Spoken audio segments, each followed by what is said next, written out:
علي كاظم بأكثر من كرة، لكن تصل هنا الآن لناصر محمدو. أحمد ياسين مرة أخرى، بهذه المرة ياسين يحاول من ياسين والإبعاد. وصل 3 مرات بالخطورة بمركز العمليات هنا بالتحدي بهذا البوكس الذي دائما يحاول كرار التراجع. أحمد ياسين يلعب الكرة للاعب ناصر محمدو. محسن خلص الكراسين ولناصر محمدو من جديد بتصويب من ناصر، والكرة إلى خارج أرضية الملعب. ناصر محمدو سدد بقوة وإلى خارج أرضية الملعب. شاهد مساعد لأيمن الحكيم، هذه بعد أن وصلت الملعب.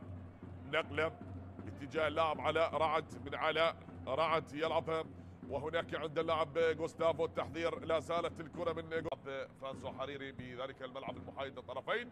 تلعب الكرة بتصويب إلى خارج أرضية ملعب المباراة.